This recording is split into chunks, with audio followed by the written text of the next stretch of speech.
நீர் எங்களுக்கு ஆயத்தப்படுத்தின கிருபைக்காக உமக்கு ஸ்தோத்திரம். நிச்சயமாக ஆண்டவரே, உம்முடைய வார்த்தையின் உடன்படிக்கையை கை கொள்ளும்படியாக வந்த உண்மையான ஒவ்வொரு பரிசுத்தவான்களையும் நீர் அறிந்த தேவனாயிருக்கிறீர். நிச்சயமாக ஆண்டவரே, இந்த ராப்போஜனமானது எவ்வளவு விலையேற பெற்றது என்பதை நாங்கள் அறிந்திருக்கிறோம். அதனாலே நிச்சயமாக அப்படிப்பட்டதான் ஒரு ஆண்டவரே விலையேற பெற்ற இந்த பந்தியை ஆண்டவரை ஆசரிக்கும்படியாக வந்த ஒவ்வொருவரையும் நீர் காண்கிறபடினாலே நிச்சயமாக தீக்கரிசி சொல்கிற வண்ணமாக இது ஒரு தெய்வீக சுகத்தையும் கொண்டு வரும் என்று நாங்கள் அறிந்திருக்கிறோம். அது எப்படிப்பட்டதான காரியத்திலும் ஜீவனை கொடுக்கும் என்று நாங்கள் அறிந்திருக்கிறோம். அதனாலே அப்படியாக கர்த்தாவே, பலவீனத்தோடோ அல்லது தேவையோடோ அல்லது எப்படியான காரியத்தோடு வந்தாலும் நிச்சயமாக கர்த்தாவே, உம்முடைய மகத்தான இந்த பந்தி ஒரு ஜீவனை கொடுத்து விடுதலையை கொடுத்து கர்த்தாவே ஆண்டவரே, நிச்சயமாக அவர்கள் இந்த இடத்தை விட்டு கடந்து போகும்போது கர்த்தர் என்னோடு இடைப்பட்டார், கர்த்தர் எனக்கு கொடுத்தார் என்று அந்த வண்ணமாக ஆண்டவரே அவர்கள் கடந்து போக நிச்சயமாக நீர் கொடுக்க போற அந்த ஸ்லாக்கியத்துக்காக உமக்கு ஸ்தோத்திரம். இந்த அருமையான பொழுதை உம்முடைய கரத்தில் ஒப்பு கொடுக்கிறோம். இந்த அருமையான சபையாரை உம்முடைய கரத்தில் ஒப்பு கொடுக்கிறோம். இந்த அருமையான நேரத்திலே இதற்காக பிரயாசப்பட்டு கர்த்தாவே இந்த சபையை தாங்கி கொண்டு ஆண்டவரே இந்த இடத்திலே ஊழியக்காரன் இல்லாவிட்டாலும் அதுக்காக தங்களை அர்ப்பணித்து இந்த நாட்களிலே கர்த்தாவே விசேஷமாய் ஜோனனும் அங்கே சௌரன் தீபனும் இந்த இடத்திலே பிரயாசப்படுகிறதை ஆண்டவரே நீர் அறிந்த தேவன். நிச்சயமாக ஆண்டவரே இருவருக்கும் நீர் அளவில்லாமல் உம்முடைய ஆவியை கொடுத்து ஞானத்தை கொடுத்து கர்த்தாவே தொடர்ந்து உம்முடைய சித்தம் நிறைவேற மட்டும் ஆண்டவரே அவர்களை நீர் எடுத்து பயன்படுத்த போற உம்முடைய கிருபைக்காக உமக்கு ஸ்தோத்திரம். அப்படியாக கர்த்தாவே இந்த நாளிலே அருமையான ஜனங்களை உம்முடைய கரத்தில் ஒப்பு கொடுக்கிறோம். அவர்களை நீர் ஆசீர்வதியும் பலப்படுத்தும் ஆண்டவரே, உம்முடைய கிருபைக்குள்ளாக நீர் வழி நடத்தும். அடியானை உம்முடைய சமூகத்தில் ஒப்பு கொடுக்கிறோம்.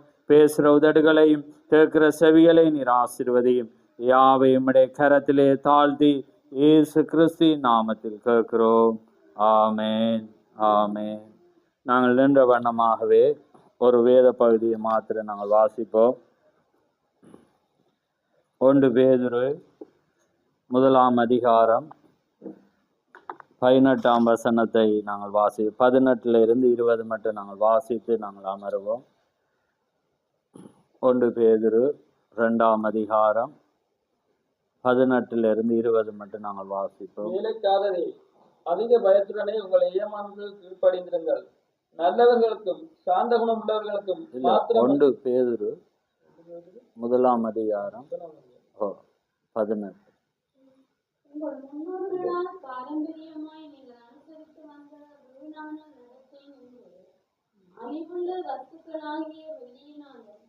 பொன்னினாலும் முக்கப்படாமல் குற்றமில்லாத மாசற்ற ஆட்டுக்குட்டியாகிய கிறிஸ்துவின் விலையேறப்பட்ட இரத்தத்தினாலே மீட்கப்பட்டீர்கள் என்று அறிந்திருக்கிறீர்களே. அவர் உலக தோற்றத்திற்கு முன்னே குறிக்கப்பட்டவர்களாய் இருந்து தமது மூலமாய் தேவனை விசுவாசமாயிருக்கிற உங்களுக்காக இந்த கடைசி காலத்தில் குறிப்பிட்டார். ஆமென், ஆமென். யாவரும் அமர்ந்திருங்கள். கர்த்தருடைய பரிசுத்த நாமம் மகிமைப்படுவதாக. ஆமென். இந்த அருமையான நாளிலே நாங்கள் மீண்டுமாக இந்த இடத்திலே வர தேவன் கிருபை செய்தார். இது எப்படி ஆயிடுச்சு என்று பார்த்தா அது ஒரு ஆச்சரியம். என எப்படி பிரிஞ்சோம், எப்படி வராமல் நின்றோம் என்று தெரிய நான் வரக்குள்ள அதான் சிந்திச்சேன். 2ஆம் உலக யுத்தம் எப்படி நின்றுச்சேன்டே யாருக்குமே தெரியாது. அது எப்படி துவங்கிச்சு, எப்படி நின்றுச்சு. 11ஆவது மாதம் அதாவது 11 மணிக்கு எல்லாமே 11 வந்த மாதிரி. இதில் நாங்கள் இடைவெளியில் நாங்கள் சமாதானமாக தான் நாங்கள் இருந்தோம். ஆனாலும் அந்த இணைப்பு இல்லாமல் இருந்தது. ஆனால் ஒரு இறுதி நேரத்திலே ஒரு இமைப்பொழுதிலே அங்கே கர்த்தர் மீண்டுமாக இந்த இடத்திலே வர தேவன் கிருபை செய்தார். ஆமேன். இது ஏனென்றதை நான் அங்கே உங்களுக்கு விளங்கப்படுத்திட்டு தான் நம்ம ஒரு ராப்போஜனம் கொடுத்து அது ஒரு ஆசீர்வாதமாக இருக்கும் என்று நான் நினைச்சேன். ஆனால் ராப்போஜனத்துக்கு நீங்கள் எல்லாம் வந்த பிற்பாடு இதெல்லாம் விளங்கப்படுத்த வேண்டிய அவசியமே இல்லை. ஏனென்றால் அது தேவன் ஒரு காரியத்தை நீங்கள் ஏற்றுக்கொண்டு வரும்போது தேவன் அதை அவர் நாங்கள் ராப்போஜனத்துக்கு தகுதியாக வருகிற வேளையில் தேவன் மீதியானதை அவர் காண்கிற தேவனாயிருக்கிறார். ஆமேன். எல்லாவற்றுக்கும் தேவனே அவர் மகிமைக்கு பாத்திரராயிருக்கிறார். ஆமென்.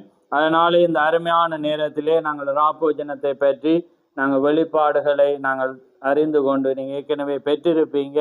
நாங்கள் ஒரு பந்தியை நாங்கள் ஆசரிக்க முன்பாக நாங்கள் தேவனுடைய வார்த்தைக்குள்ளாக எங்களை ஆராய்ந்து நாங்கள் பெறுகிற வேளையிலே அது மிகுந்த ஆசீர்வாதமாக இருக்கும். ஆமென். அருமையான வழி நடத்தலே நாங்கள் அதை பெற்றுக்கொண்டோம். ஏன் நாங்கள் வந்திருக்கிறோம் என்பதை, இது ஒரு உடன்படிக்கை. அங்கே தீர்க்க சொல்லா இது ஒரு புதிய உடன்படிக்கை. அதே போல மத்தேயுல இயேசு கிறிஸ்து சொல்லுகிற வேளையில என் இரத்தத்தினாலாகிய புதிய உடன்படிக்கை. இது ஒரு உடன்படிக்கை. இந்த உடன்படிக்கையை நீங்க கை கொள்ளாவிட்டால் அவரிடத்திலே உங்களுக்கு ஒரு பங்கு இல்லை என்று வேதம் சொல்லுகிறது. அதனால இதை நாங்க பெற்றுக்கொள்ள வேண்டிய ஒரு அவசியமாயிருக்கிறது. அதனால அந்த மாசற்ற இரத்தத்தினால இன்றைக்கு நாங்க வந்திருக்கிறோம். பழைய ஏற்பாடுல ஒரு ஆட்டின் இரத்தத்துக்கூடாக அவங்க பெற்றுக்கொண்டாங்க. அது எல்லாத்தையும் மூடினது. ஆனா விலையேறப்பட்ட இயேசு கிறிஸ்துவின் இரத்தத்துக்குள்ள வருகிற வேளையில எல்லாமே மன்னிக்கப்பட்ட ஒன்றாக இருக்கிறது. அதனாலதான் நாங்க அவருடைய சமூகத்துல நாங்க வந்திருக்கிறோம்.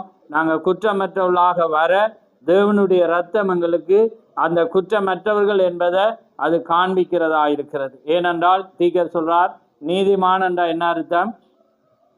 அவன் ஒருபோதும் பாவம் செய்யான். அதான் நீதிமான் என்ற. அப்ப நாங்க நீதிமானாக்குதல், பரிசுத்தமாக்குதல், பரிசுத்த ஆவியின் அபிஷேகத்துக்குள்ள வருகிற வேளையில அது எவ்வளோ ஒரு ஸ்லாக்கியம். ஆனா நாங்க உலகத்தின் பார்வையில பாவிதான். நாங்க ஒருவேளை நாங்க இந்த நிமிஷத்திலும் நாங்க தவறுகிறவர்கள், தவறுள்ள மனிதர்கள். ஆனா இதை நாங்க தேவனுக்கு முன்பாக எங்களை தாழ்த்துற வேளையில தேவன் மன்னிக்கிற தேவனாயிருக்கிறார். ஆமேன். அது எல்லாருக்கும் அல்ல, தம்முடைய ஜனத்துக்கு மாத்திரம் தேவன் அந்த தருணத்தை அவர் கொடுத்திருக்கிறார். ஏனென்றால் தம்முடைய மனவாட்டிக்கு மாத்திரம்தான் அவர் யார் என்பதை அவர் வெளிப்படுத்தின தேவன். இன்னைக்கு உலகம் அவரை அறியல. உலகம் அவர் அறியாம இன்னைக்கு என்ன செய்யறாங்க? கடந்து போறாங்க. இன்னைக்கு நாளைய தினத்தை பார்த்தீங்கன்னா ஸ்தாபனங்களுக்கு ஒரு விசேஷித்த நாள். என்ன அவங்களுக்கு என்ன? குருத்தோலை ஞாயிறு. இன்றைக்கு அவங்க ஆயத்தத்துல அவங்க கடந்து இருப்பாங்க. ஆனா அதை விட ஒரு ஸ்லாக்கியம், அதை விட ஒரு மகத்தான தேவனை நாங்க கண்டிருக்கிறோம். இன்றைக்கு அதே தேவன் மீண்டுமாக தன்னை ஒரு திரை மறைத்து கொண்டு தேவன் இந்த பூமிக்கு தன்னுடைய வார்த்தை எங்களுக்கு தந்தார். ஆமேன்.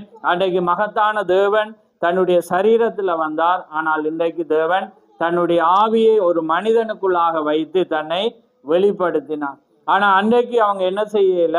காணல. ஆனா சில பேர் கண்டாங்க.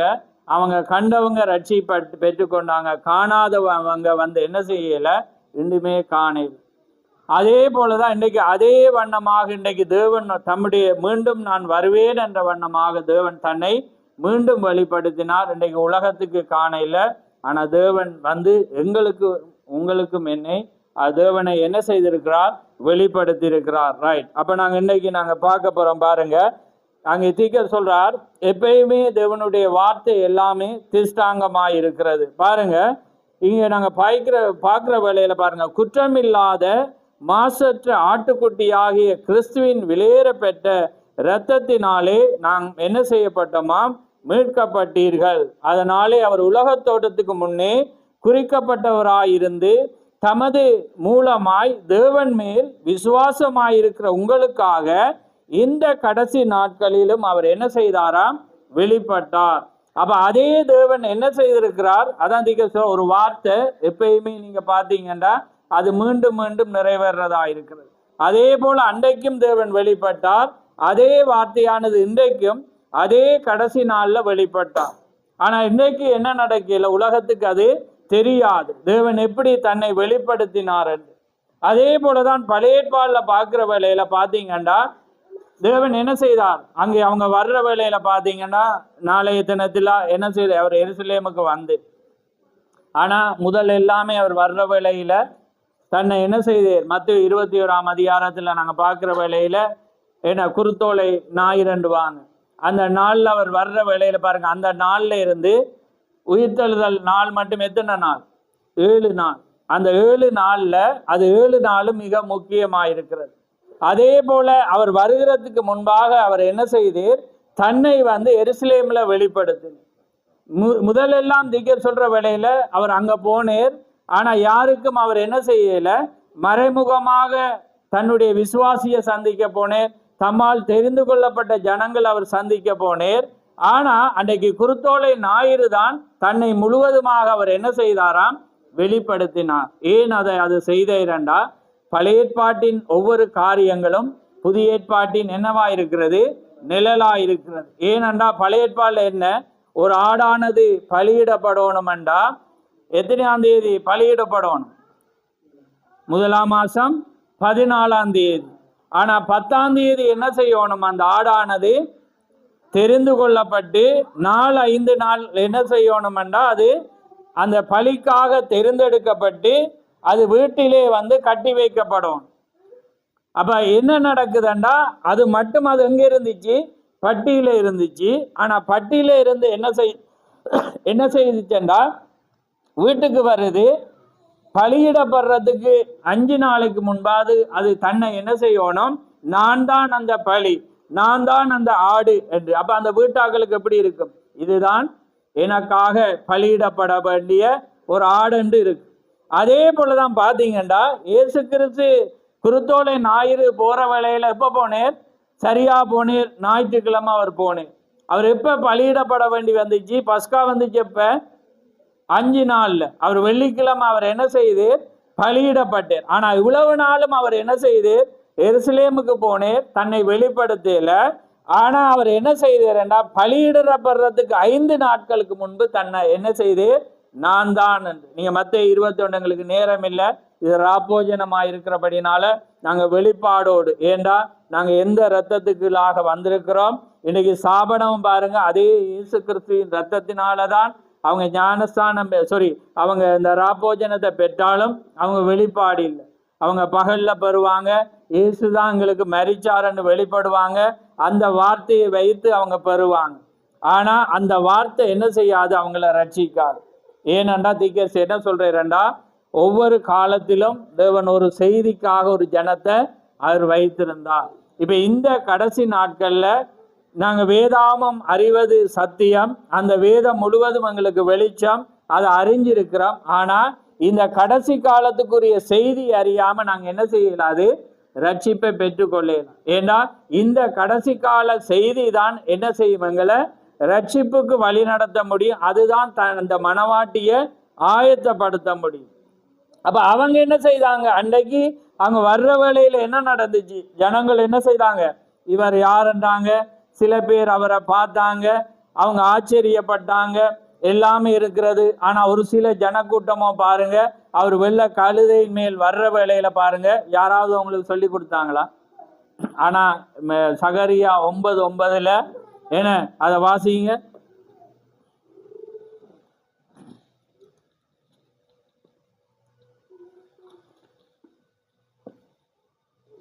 சகரியா 9:9 வாசிச்சுட்டு ஒரு ஆள் மத்தேயு 21 எடுத்து வச்சிருங்க. சீயோன் குமாரத்தியே மிகவும் கலிகூர்ந்து, எருசலேம் குமாரத்தியே கெம்பீரி, இதோ உன் ராஜா உன்னிடத்தில் வருகிறார். அவர் நீதியுள்ளவரும் ரட்சிக்கிறவரும் தாழ்மை உள்ளவரும் கழுதை மேலும் கழுதை குட்டியும் ஆகிய மரியின் மேலும் ஏறி வருகிறவருமாய் இருக்கிறார். ஆமென். அப்ப பாருங்க, அதுதான் வேத வார்த்தையா எழுதப்பட்டிருந்துச்சு. ஆனா பாருங்க, தீக்கர் சொல்ற வேளையில ஆனா ஒரு சில ஜனத்துக்கு அந்த வாவியின் வழிநடத்தல் என்ன செய்யறது? அங்கே எதிர்பார்த்து கொண்டிருந்தபடினால அது அந்த வார்த்தை அதான் தீக்கர் சொல்ற. ஒரு ஆலயத்துக்கு நாங்க போகும்போது ஒரு எதிர்பார்ப்போடு போகணும். என்ன அன்னைக்கு சிமியோன் என்ன செய்தான்? ஒரு எதிர்பார்ப்போடு நான் அந்த ரட்சணியத்தை என் கண் காணும் என்ற ஒரு நிச்சயத்தோடு போறபடினால கண்டான். அதே போல ஒரு சில கூட்டம் என்ன செய்யறது? அவங்க அந்த வார்த்தையை எதிர்நோக்கி கொண்டிருக்கிறபடினால எருசலேமில் அவர் வருகிற வேளையில் அந்த கழுதையை கண்டோன்னு அவங்க என்ன செஞ்சிட்டாங்க? கிளைகளை வெட்டி போட்டாங்க, தங்களோட வஸ்திரங்களை வெறிச்சு என்ன செஞ்சாங்க? உன்னதத்திலிருந்து வருகிறவருக்கு ஓசன்னா ஓசன்னா, கர்த்தருடைய நாமத்தினாலே வருகிறவர் சோசர். இப்ப யார் சொல்லப்பட்டது பாருங்க? அந்த வார்த்தையை எதிர்நோக்கி கொண்டிருந்தவங்க அந்த வார்த்தையின்படி அவர் வர்ற வேளையில அவரை கண்டு கொண்டாங்க. அப்ப அதே போலதான் அந்த வார்த்தையை நாங்க அறிஞ்சு கொண்டாதான் நாங்க தேவனை காண முடியும். அப்ப அந்த வார்த்தையை நாங்க உலக தோற்றத்துக்கு முன்பே, அதான் யோவான் 17 ஆதி முதலே நீங்கள் என்னோடு கூட இருந்தபடினால எனக்கு சாட்சிகளா இருப்பீர்கள். அப்ப ஆதி முதல் நாங்க வார்த்தையாக இல்லாட்டி நாங்க அந்த வார்த்தை நிறைவேறுதலை கண்டாலும் நாங்க என்ன செய்வோம்? அதை வேறொரு ஆளோட பொருத்தி பார்ப்போம், அல்லது இனி அது நடக்கலண்டுவோம். ஏன்னா இன்னைக்கு வெளிப்பட்டதை நாங்கள் என்ன செய்ய மாட்டோம், விசுவாசிக்க மாட்டோம். ஆனால் தேவன் தன்னுடைய வார்த்தை வெளிப்படுவதை அந்த காலத்துக்குரிய ஜனங்கள் காணவும், தம்மால தெரிந்து கொள்ளப்பட்ட ஜனங்கள் அதை கண்டு கலிகூறவும் அவர் கிருபை செய்கிற தேவன். அதே போலதான் இந்த கடைசி நாட்கள்ல தேவன் வெளிப்பட்டதை நாங்கள் காணும்படியாகவும், இன்னைக்கு அந்த வெளிப்பாட்டில் நாங்கள் கலிகூர்ந்து நாங்கள் தேவனுடைய வார்த்தையை நாங்கள் மனமகிழ்ச்சியாய் நாங்கள் நடக்க தேவனுங்க எங்களுக்கு கிருபை செய்திருக்கு. அன்றைக்கு உலகத்துக்கு இது சாயங்காலத்தில் எடுக்கிறது வினோதமாக இருக்கும். ஆனால் திகஸ் எடுக்கிறதான வினோதமானவன் என்ற செய்தி. நாங்கள் உலகத்துக்கு வினோதம், ஆனால் தேவனுடைய வார்த்தையை கை கொள்வதில் நாங்கள் ஸ்லாக்கியம் பெற்ற ஜனமாக இருக்கோம். அப்போ பாருங்க அந்த வார்த்தை மத்தேயு 21 வாசிங்க. ஓ இதோ உன் ராஜா சாந்த குணம் உள்ளவராய் கழுதையின் மேலும் தன்னுடைய குட்டியாகிய மரியின் மேலும் ஏறிக்கொண்டு உன்னிடத்தில் வருகிறார் என்று சீயோன் குமாரத்திற்கு சொல்லுங்கள் என்று. அடுத்ததே வாசி. தீர்க்கதரிசியால் உரைக்கப்பட்டது நிறைவேறும்படி இதெல்லாம் நடந்தது. ஆமென். அப்ப பாருங்க, தீர்க்கதரிசியினாலே உரைக்கப்பட்டது நிறைவேறும்படி என்ன செய்ததாம், இப்படி நடந்தது. நீங்க முன்னுக்கு போய் பார்த்தீங்கன்னா தீர்க்கதரிசி வேதம் என்ன சொல்லுகிறது, அவர் என்ன செய்யற, எருசலேமுக்கு சமீபமா இருக்கிற வேளையில் அவர் சொல்றார், இந்த இடத்துல போய் பாருங்க என்ன செய்யப்பட்டிருக்கும், ஒரு கழுதையும் கழுதை குட்டியும் என்ன செய்திருக்கு, கட்டப்பட்டிருக்கும். நீங்க அதை போய் நீங்க என்ன செய்யுங்க, அவிழ்க்கிற வேளையில அவங்க கேட்பாங்க. கேட்கிற வேளையில நீங்க யாருக்கு வேணுமண்டுங்க, ஆண்டவருக்கு வேணுமண்டுங்க. ஆமென். பாருங்க, எனக்கு வேணுமண்டோன்னா அவன் என்ன செஞ்சிருவான், விட்டுருவான். அப்ப யாரால் அது கேட்க முடியும்? அந்த ஓனர் தான். ஒரு இப்ப கழுதை கட்டியிருந்தா, இப்ப எந்த கழுதை இல்லாட்டி நான் கேட்க மாட்டேன். நான் நினைப்பா அந்த ஓனர் தான் அவுக்குறான்னு. அப்ப ஓனர் தான் என்ன செய்யறான், கேட்பான். ஏன்னா அவனுக்கு தான் அது உரிமையா இருக்கு. ஆனா பாருங்க, அந்த ஓனர் கேட்பான். ஆனா என்ன நடந்துச்சு, அதை அவுக்கிற வழியில் ஆண்டவருக்கு வேணுமென்றோன்னு அதை என்ன செஞ்சிட்டான், விட்டுட்டான். அப்ப அதே போலதான் தீகர் சொல்றேன், தேவனுடைய காரியத்துல தேவனுக்கு யார் வேணுமோ அந்த மனிதனை அவர் என்ன செய்வாரா, முதலாவது கட்டவிழ்க்க வேணும். கட்டவிழ்க்க யார் அனுப்பப்படணும், ஊழியக்காரன். 2 ஊழியக்காரனை தான் அவர் அனுப்புறாரு. ஏன்னா அவன் போகாம அது என்ன செய்யலாது, அவுக்கு இயலாது. அது யாருக்கு வேணும், ஆண்டவருக்கு வேணும். பாருங்க, ஆண்டவருக்கு வேணுமென்றோன்னு அவன் என்ன செஞ்சிட்டான், விட்டுட்டான். அதான் தீகர் சொல்ல, தேவன் எல்லாமே ஆயத்தப்படுத்துகிற தேவனாயிருக்கிறான். அதே போலதான் நானும் நீங்களும் வருவோம் என்பதை தேவன் உலகத்தோட்டத்துக்கு முன்பே ஆயத்தப்படுத்த. இல்லாட்டி இன்னைக்கு இப்படி ஒரு செய்தி வரும், இப்படி ஒரு தீக்கர்சி வருவேர். ஏன்னா அந்த தீக்கர்சி தேவனுடைய வார்த்தையை தருவேர். இன்னைக்கு உலகம் அந்த புத்தகத்தை படிக்குமா, இல்லை. ஆனா அதுக்கென்று ஒரு ஜனத்தை அவர் வைத்திருப்பேர்.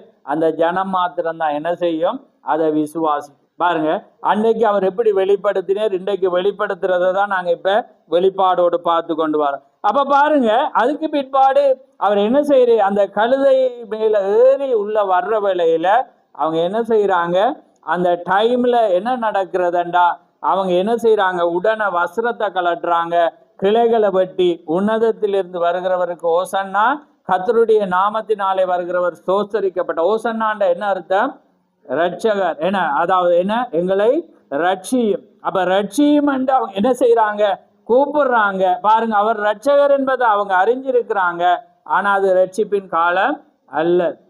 ஏனென்றால் அது ரோமர்களுடைய ஆளுகைக்கு உட்பட்டபடினால அந்த ரோமர்களுடைய ஆளுகையில் இருந்து அவர்களை ரட்சிக்கணும் என்று அவரை ஏற்றுக்கொள்றாங்க. ஆனா அது காலம் அல்ல. அதனால என்ன நடக்கிறது, அவங்க உள்ள வர்றாங்க. அதுக்கு பிற்பாடு அவர் தீர்க்கதரிசி என்ன சொல்றாருன்னா, அதுக்கு பிறகு தொடர்ந்து வாசிங்க.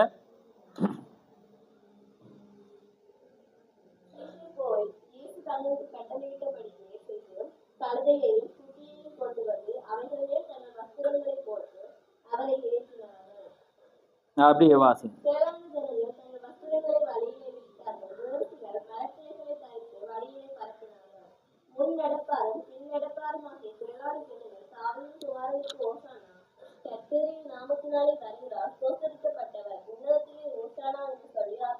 ஆமென். அப்ப பாருங்க, அவங்க என்ன செய்யறாங்க பாருங்க, கர்த்தருடைய நாமத்தினால். அப்ப இது இயேசு கிறிஸ்து பூமியில இருக்கிற வேளையிலும் என்ன சொன்னேன், நான் கர்த்தருடைய நாமத்தினாலே வந்திருந்தும் நீங்கள் என்னை ஏற்றுக்கொள்ள. அப்ப கர்த்தருடைய நாமம் என்பது என்ன, இயேசு கிறிஸ்து. அப்ப அந்த நாமத்துல அவங்க என்ன செய்யறாங்க, ஆர்ப்பரிக்கிறாங்க.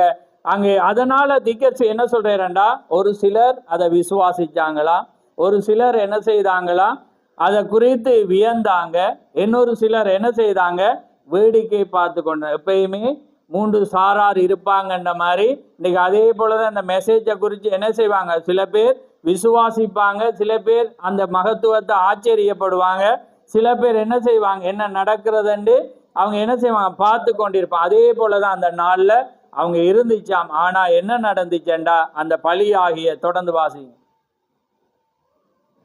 அவர் எருசலேமுக்கு பிரவேசிக்கையில் நகரத்தார் யாவரும் ஆச்சரியப்பட்டு இவர் யார் என்று விசாரித்தார். ஆமென். அப்ப பாருங்க, அன்றைக்கு உங்களுக்கு தெரியும் எருசலேமில் பஸ்கா நடக்க போதண்டா, அது பெரிய கோலாகலமா என்ன செய்யும், அது இருக்கும். அப்ப நகரத்தார் எல்லாரும் என்ன செய்யறாங்களாம், ஆச்சரியப்பட்டாங்க. இது தமிழ்ல மொழிக்கப்பட்டிருக்கு, ஆச்சரிக்கப்பட்டிருக்கு. ஆனா அதுல அங்க எங்கட மொழியில சொன்னா குலுங்கினதாம். ஏனண்டா அந்த இடமே எப்படி ஒரு ஆரவாரமாக இருந்துச்சு. ஏனண்டா அவர் வர்றவர் நகரத்தார் எல்லாமே. இப்ப நாங்க ஒரு விசேஷம் இலங்கையில நடக்கிற வெசாக்க வைப்போமே, வெசாக் வச்சிங்கன்னா புடிஸ் மட்டுமா போவாங்க. வெங்கட இதுல பார்த்தீங்கன்னா மூவினம் இருக்கிறபடினால, சிங்களம் அங்கே இருக்கிறபடினால, இங்க உங்களுக்கு தெரியுமா தெரியல, அங்க சிங்களாக்களை விட தமிழாக்கள் முஸ்லீமாக்கள் எல்லாமே திரளா கூடுவாங்க. ஏன்னா அது ஒரு பெரிய ஒரு இது மாதிரி. அப்ப அதே போல பாருங்க, நகரத்தார் யாவரும் என்ன செய்யப்பட்டாங்களா, ஆச்சரியப்பட்டாங்க. இவர் யார் என்று அவங்க என்ன செஞ்சாங்க சொல்ற வேளையில அடுத்த வசனத்தை வாசிங்க. அதற்கு ஜனங்கள் இவர் கலிலேயாவில் உள்ள நாசரேத்திலிருந்து வந்த தீர்க்கதரிசியாகிய இயேசு என்றார்கள். ஆமென். அப்ப பாருங்க, கலிலேயாவில் இருந்து வந்த அவர் யாரு, அவங்க தீர்க்கதரிசி ஆகிய அவங்க இயேசு என்று அவங்க என்ன செய்தாங்க சொல்லுகிறத நாங்க பார்க்கிறோம். அப்ப பாருங்க, இப்ப இதுல இருந்து நாங்க என்னத்தை காண்றோம்டா, அவர் என்ன செய்ய போற, வெள்ளிக்கிழமை பஸ்கா பலியாக போகிறேன்.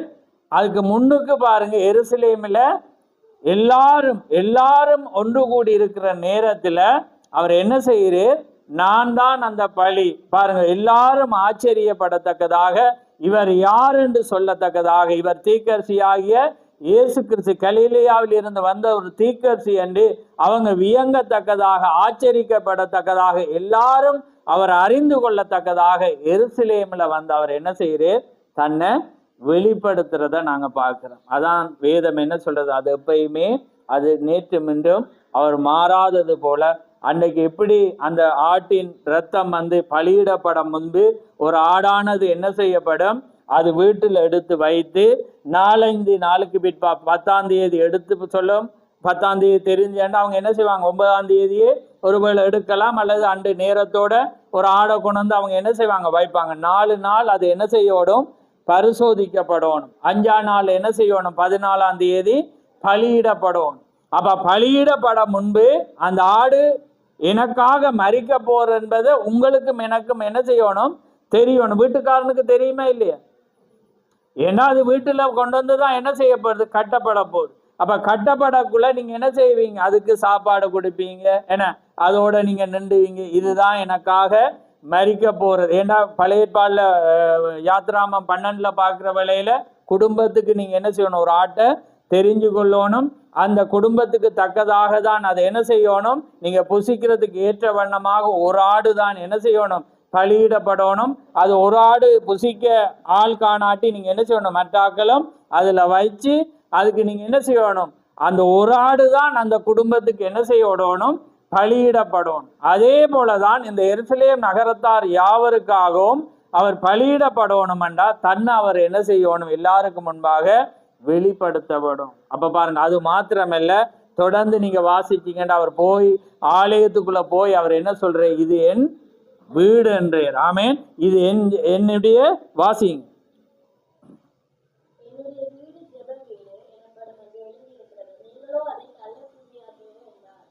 ஆமென். அப்ப பாருங்க, நாங்க வாசிக்க நேரம் இல்லை. அப்ப பாருங்க, அவர் உள்ள போய் சொல்றேன், இது என்னுடைய வீடு, இது என்னுடைய ஜெப வீடு. நீங்க என்ன செஞ்சிட்டீங்க, இத கல்லர் குழியாக்கினீங்க. அப்ப பாருங்க, இப்படி வேதாமமானது அது நேற்றும் இன்றும் மாறாததாயிருந்து தேவன் என்ன செய்யற, தன்னை வெளிப்படுத்துறத நாங்க பார்க்கிறோம். அப்ப பாருங்க, அந்த வெளிப்படுத்தி தான் தேவன் என்ன செய்கிறார், அடுத்த வெள்ளிக்கிழமை அவர் என்ன செய்கிறார், எல்லாரும் பார்க்கத்தக்கதாக தன்னுடைய ஜீவனை அவர் கொடுக்கிற தேவனாயிருக்கிறார். ஆமேன். அதே போலதான் தேவனுடைய வார்த்தை, அதே போலதான் தீக்க சொல்றேன். அங்கு அதிலிருந்து உயிர்த்தெழுதல் எத்தனை நாள்? 7 நாள். ஆனா அவர் மரிக்கணும், என்ன செய்தோம்? 5வது நாள் அவர் மரிக்க வேணும். அதே போலதான் இந்த சபை காலங்கள். அதே போலதான் எப்பயுமே 7 எப்பயுமே தேவனை வெளிப்படுத்துற பரிபூர்ணத்துக்கு ஒரு அடையாளமா இருக்கிறது. அப்ப பாருங்க, தேவனுடைய வார்த்தை எப்படி துல்லியமாய் நிறைவேறது. அதனாலதான் அவர் சொல்றார், அந்த காலங்கள், அந்த ஆடானது தெரிந்து கொள்ளப்பட்ட நாள்ல இருந்து அந்த 7 நாளும் எப்படியான நாளா இருந்துச்சு?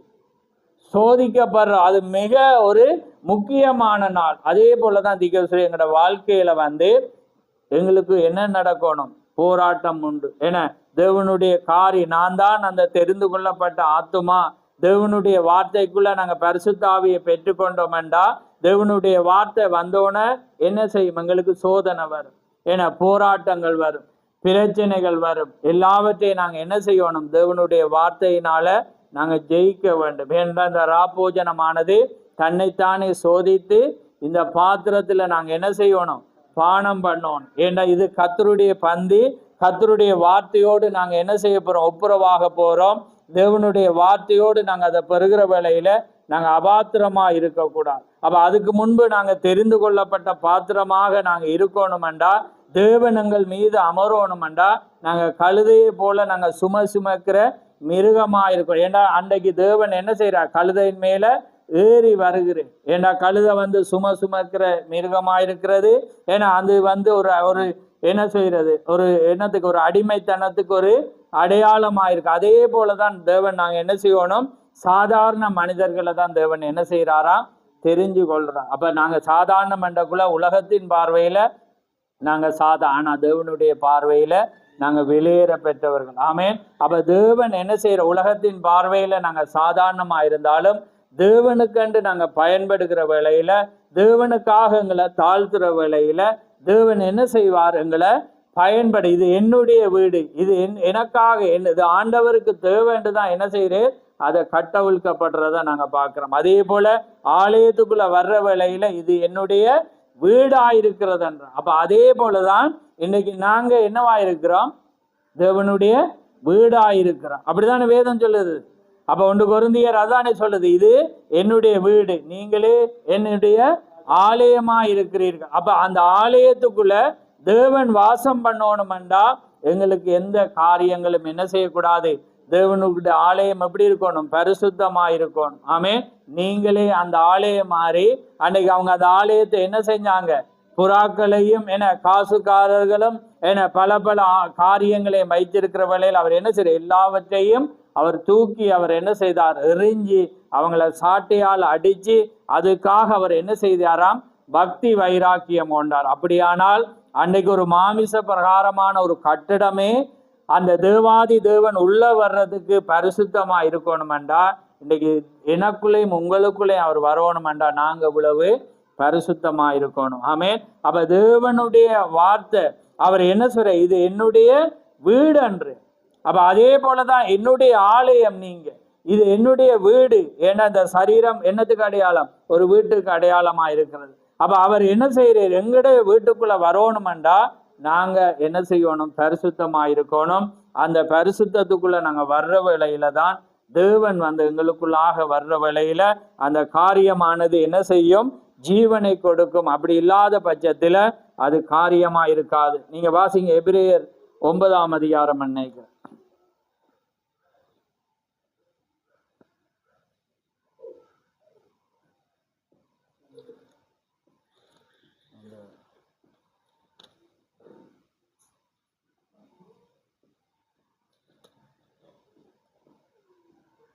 அது 16ல இருந்து வாசி. 9:16. ஏனென்றால் அங்கே மரண சாசனம் உண்டோ, அங்கே அந்த சாசனத்தை எழுதினவனுடைய மரணமும் உண்டாக வேண்டும். எப்படியெனில் மரணம் உண்டான பின்பு மரண சாசனம் உறுதிப்படும். அதை எழுதினவன் உயிரோடு இருக்கையில் அதற்கு பலன் இல்லையே. அந்தபடி முதலாம் உடன்படிக்கையும் இரத்தம் இல்லாமல் பிரதிஷ்டை பண்ணப்படவில்லை. எப்படியெனில் மோசே நியாயப்பிரமாணத்தின்படி சகல ஜனங்களுக்கும் எல்லா கட்டளைகளையும் சொன்ன பின்பு இளங்காலை வெள்ளாட்டுக்கடா இவைகளின் இரத்தத்தை தண்ணீரோடும் சிவப்பான ஆட்டு மயிரோடும் ஈசோப்போடும் கூட எடுத்து புஸ்தகத்தின் மேலும் ஜனங்கள் எல்லோர் மேலும் தெளித்து, தேவன் உங்களுக்கு கட்டளையிட்ட உடன்படிக்கையின் இரத்தம் இதுவே என்று சொன்னார். இவ்விதமாக கூடாரத்தின் மேலும் ஆராதனைக்குரிய சகல பனிமுட்டுக்களின் மேலும் இரத்தத்தை தெளித்தார். நியாயப்பிரமாணத்தின்படி கொஞ்சம் குறைய எல்லாம் இரத்தத்தினாலே சுத்திகரிக்கப்படும். இரத்தம் சிந்துதல் இல்லாமல் மன்னிப்பு உண்டாகும். ஆமென். அப்ப பாருங்க, பழைய ஏற்பாடின் ஒவ்வொன்றும் ஏண்டா அது எல்லாமே என்ன செய்யும்? ரத்தம் சிந்துதல் இல்லாமல் பாவ மன்னிப்பு இல்லை. அப்ப அந்த ரத்தம் சிந்துதல் இல்லாமல் பாவ மன்னிப்பு இல்லை. ஆனா அந்த ஆட்டின் ரத்தம் என்ன செஞ்சிச்சு? ஒவ்வொன்றுக்கும் ஒரு பிரமாணம் வச்சிருந்தது. அதை தான் இப்ப அவன் சொல்றான். ஏன்னா மரண சாசனம் உண்டாகணும்டா ஒருவர் என்ன செய்யணும்? மரிக்கணும். மரிக்காம என்ன செய்யாது? மரண சாசனம் வராது. அப்ப அதே போலதான் இயேசு கிறிஸ்து மரிக்காம எங்களுக்கு என்ன வராது?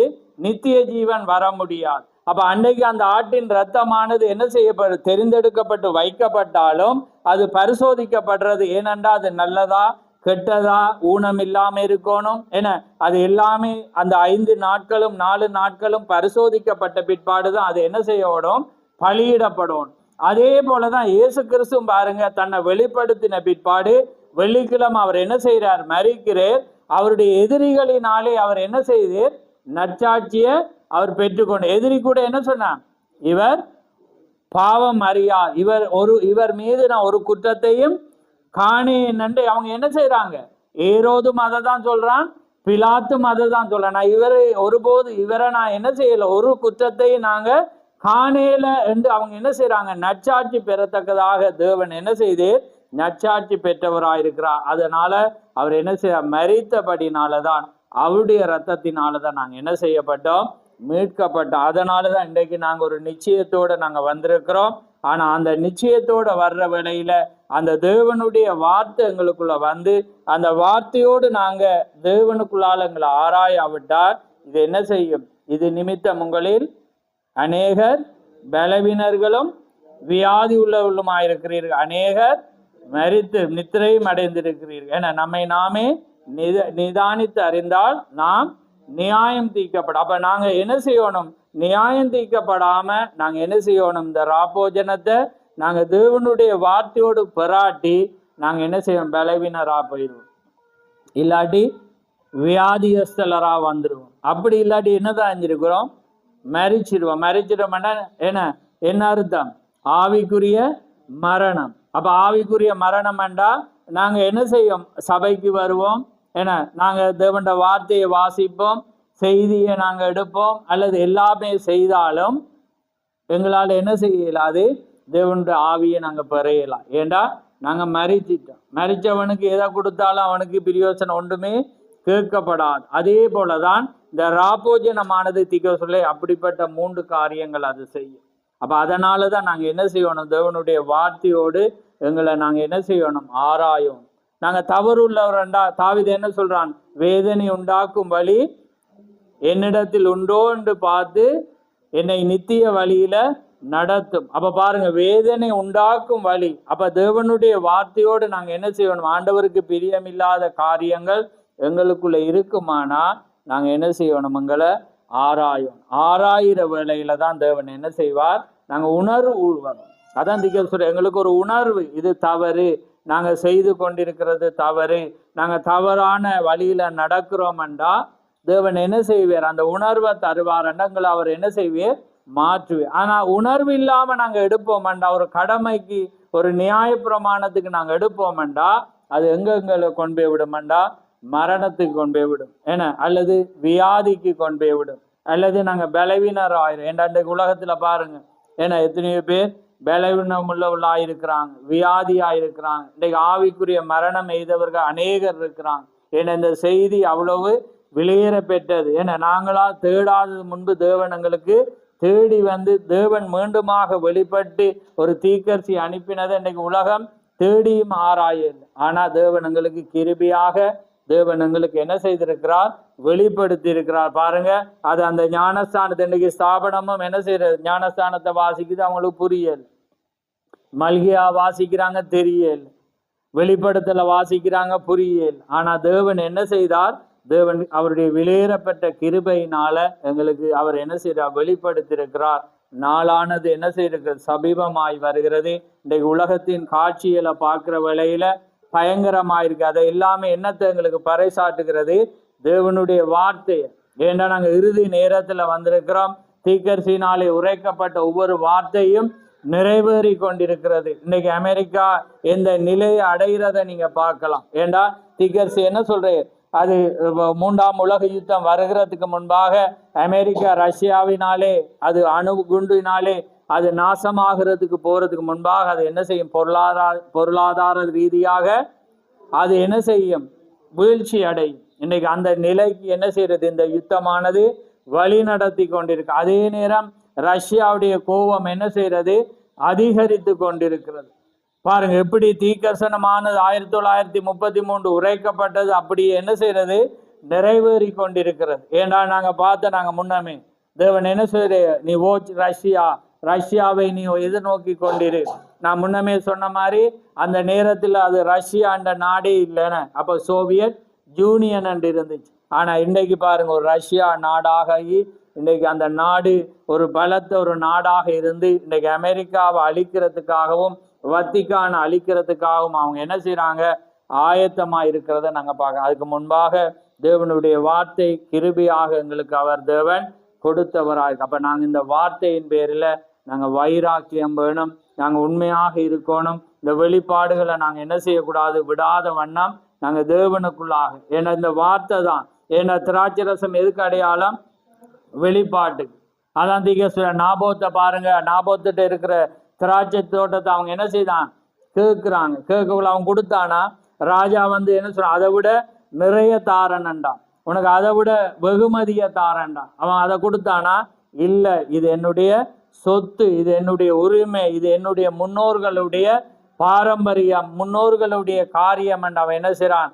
என்ன நடந்தாலும் பரவாயில்லைன்னு அவன் என்ன செய்தான்? அதுக்காக வைராக்கியமா இருந்தான். நீங்க அப்படியே அவனை இயேசு கிறிஸ்துவோட ஒப்பிட்டு பார்த்தீங்கன்னா அது அப்படியே அவனுக்கு அடையாளமாக இருந்தான். ஏண்டா அவனும் எப்படி சாகுறான்? அவன் குற்றம் இல்லாதவன். அவனையும் எத்தனை சாட்சி என்னால் அவனை கொல்றாங்க? 2 சாட்சி ஏற்படுத்தான். இயேசு கிறிஸ்துக்கும் எத்தனை சாட்சி? 2 சாட்சி. அப்ப பாருங்க எல்லாமே தேவனுடைய பாருங்க குற்றம் இல்லாதவனை அவன் அந்த வெளிப்பாட்டுக்காக அவன் என்ன செய்தான்? அந்த திராட்சை தோட்ட அந்த முன்னோர்களுடைய காரியத்துக்காக அவன் என்ன செய்தான்? காத்திருந்த வேளையில அதுக்காக அவன் என்ன செய்தான்? மரணத்தை அவன் எய்தான். அது நிமித்தம் அவங்க என்ன வந்தது? நியாய தீர்ப்பு வந்தது. அதே போல இன்னைக்கு தீர்க்கதரிசி வந்து மரித்து கடந்து போயிட்டான். இன்னைக்கு உலகமானது நியாய தீர்ப்புக்குள்ளாக நடக்கிறது. தேவனுடைய வார்த்தையானது நிறைவேறி கொண்டிருக்கிறது. உலகம் அறியாம என்ன செய்யறது? அன்றைக்கு நடந்த ஓசன்னாவை என்ன செய்யறாங்க? இன்றைக்கு பாடுறாங்க, நாளைக்கு பாட போறாங்க. ஆனா அந்த ஓசன்னாவை விட அதே தேவன் மீண்டும் என்ன செஞ்சிருக்கிறார்? மீண்டுமாக தன்னை அவர் வெளிப்படுத்தினார். எங்க வெளிப்படுத்தினார்? சூரிய அஸ்தமன மலையில தேவன் என்ன செய்யறார்? மீண்டுமாக தீர்க்கதரிசிக்குள்ளாக தேவன் என்ன செய்யறார்? தன்னை வெளிப்படுத்தி தேவன் வார்த்தையை ஏன்னா மீண்டும் வந்து அதே மறைக்கப்பட்ட ரகசியத்தை அவர் என்ன செய்தேன்? மீண்டுமாக தேவன் என்ன செய்தேன்? அங்க கொடுத்த தேவனாயிருக்கிறார். அதனால பாருங்க எவ்வளவு ஸ்லாக்கியம் பெற்ற நாங்க வந்து வெளிப்பாடாம இதை பெறுவோம்டா அது ஆசீர்வதிக்கப்பட்ட ஒன்றல்ல. ஏன்னா இது வந்து வெளிப்பாடோடு அப்பமானது.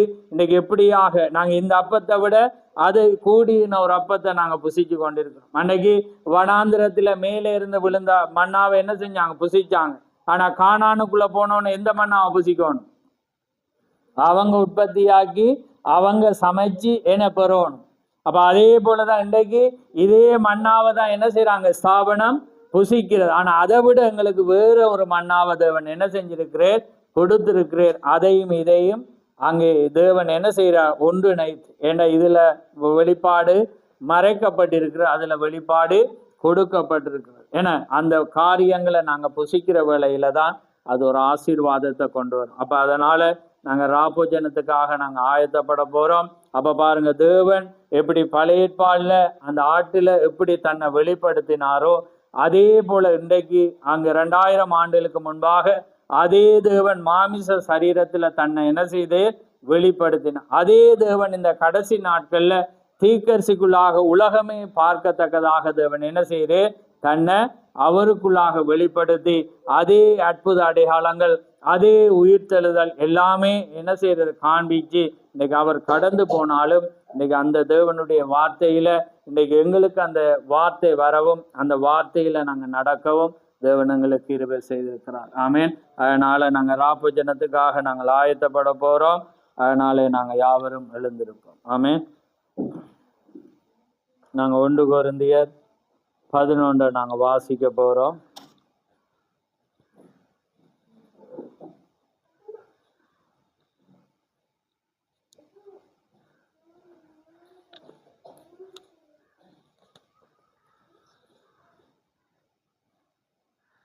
இருபத்தி 3 இருந்து நாங்க வாசிப்போம். நான் உங்களுக்கு ஒப்புவித்ததை கர்த்தரிடத்தில் பெற்றுக்கொண்டேன். என்னவெனில், கர்த்தராகிய இயேசு தாம் காட்டிக் கொடுக்கப்பட்ட அந்த ராத்திரியிலே அப்பத்தை எடுத்து ஸ்தோத்திரம் பண்ணி அதைப் பிட்டு, நீங்கள் வாங்கி புசியுங்கள். இது உங்களுக்காக பிற்கப்படுகிற என்னுடைய சரீரமாய் இருக்கிறது. என்னை நினைவுகூரும்படி இதை செய்யுங்கள் என்றார். போஜனம் பண்ணின பின்பு அவர் அந்தப்படியே பாத்திரத்தை எடுத்து, இந்த பாத்திரம் என் இரத்தத்தினாலாகிய புதிய உடன்படிக்கையாய் இருக்கிறது. நீங்கள் இதை பானம் பண்ணும் போதெல்லாம் என்னை நினைவுகூரும்படி இதை செய்யுங்கள் என்றார். ஆகையால் நீங்கள் இந்த அப்பத்தை புசித்து இந்த பாத்திரத்தில் பானம் பண்ணும் போதெல்லாம் கர்த்தர் தருமளவு அவருடைய மரணத்தை தெரிவிக்கிறார். இப்படி இருக்க எவன் அபாத்திரமாய் கர்த்தருடைய அப்பத்தை புசித்து அவருடைய பாத்திரத்தில் பானம் பண்ணுகிறானோ அவன் கர்த்தருடைய சரீரத்தையும் இரத்தத்தையும் குறித்து குற்றமுள்ளவனாய் இருப்பான். எந்த மனுஷனும் தன்னைத்தானே சோதித்தறிந்து இந்த அப்பத்திலே புசித்து இந்த பாத்திரத்திலே பானம் பண்ணுகிறான். எனக்கு அபாத்திரமாய் போதனம் பண்ணுகிறவன் கர்த்தருடைய சரீரம் இன்னதென்று நிதானித்து அறியாததினால் தனக்கு ஆக்கிரத்திற்கு வரும்படி போஜனம் பண்ணுகிறார். இது நிமித்தம் உங்களில் அநேகர் பலவீனரும் வியாதியுள்ளவருமாய் இருக்கிறார்கள். அநேகர் நித்திரையும் அடைந்திருக்கிறார்கள். நம்மை நாமே நிதானித்து அறிந்தால் நாம் நியாயம் தீர்க்கப்படும். நாம் நியாயம் தீர்க்கப்படும் போது உலகத்தோட ஆக்கினைக்குள்ளாக தீர்க்கப்படாத படித்து கர்த்தராலே சிருஷ்டிக்கப்படுகிறோம். ஆகையால் என் சகோதரரே, நீங்கள் போஜனம் பண்ண கூடி வரும்போது ஒருவருக்கு ஒருவராக காத்திருங்கள். நீங்கள் ஆக்கினைக்கு எதிராக கூடி வராத படிக்கு ஒருவனுக்கு பசியா இருந்தால் வீட்டிலே சாப்பிடப்படும். மற்ற காரியங்களை நான் வரும்போது குற்றம் பண்ணுகிறேன். ஆமேன். ஆமேன். நாங்கள் இந்த அருமையான நேரத்திலே